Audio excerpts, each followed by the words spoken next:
You've got 1 second. 1 second. Okay. Why is food inflation double in Canada what it is in the United States? Question? Who cares? I mean, it's a detail. It's a detail. You know what I'd say, Mr. Chair? Canada's broken, and Canada's broken because we're stupid. Okay? Canada's broken because we're stupid.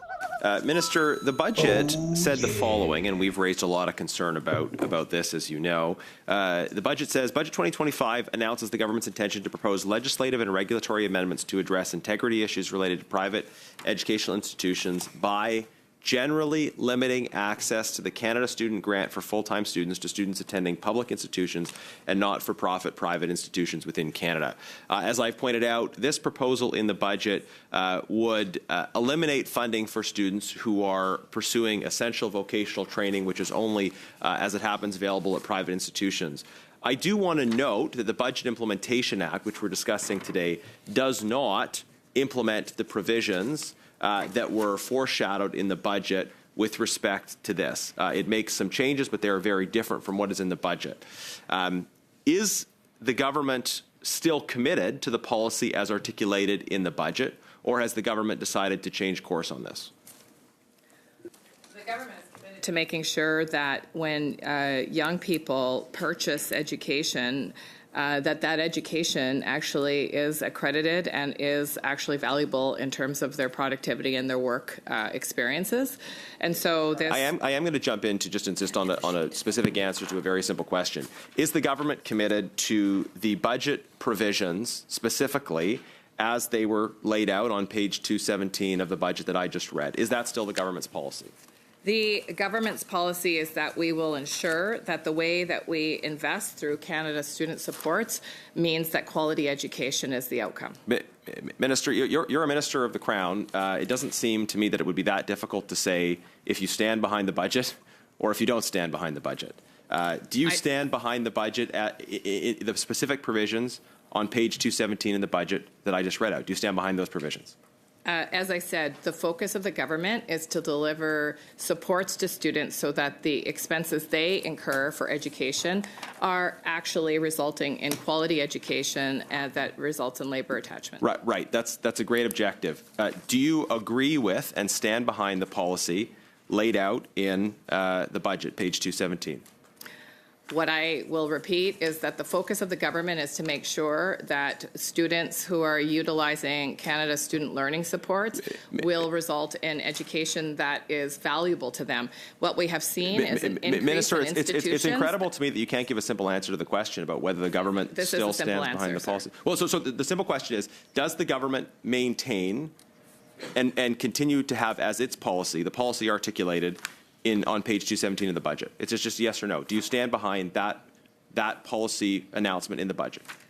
The work that the government is doing is to ensure that federal student financial assistance that provided to students is utilized in institutions that will provide quality That's just education. not an answer to the question. I think the public can see that. I wonder if I can ask the Deputy Minister, Mr. Thompson, if you don't mind me putting you on the hot seat. You often speak on government policy, even though you're not responsible for making it, you're responsible for implementing it. So is it your understanding that the section I just read from page 217 is still government policy? Is it still government policy? We have full intention to implement the... Just a reminder, gang, smash the like, hit subscribe. We work really hard at this stuff. Let's get back to the video.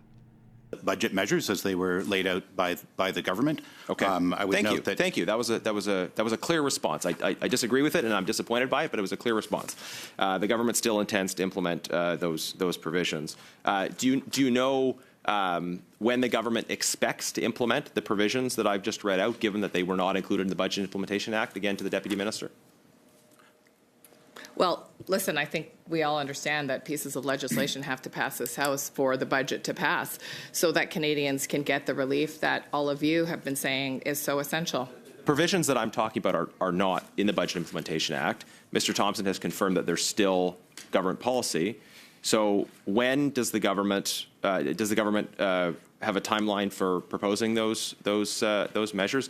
Again, we oppose the provisions explained in 217, but I think students would like to have some certainty around when their grants will be cut. So What's the plan there? Well, it's difficult to project a timeline when we see the kind of obstruction in the House for everyday pieces of legislation, including the BIA. So I wouldn't want to put a date on it since some of the levers are in your hands. We can't be accused of obstructing provisions that have not been presented in the House.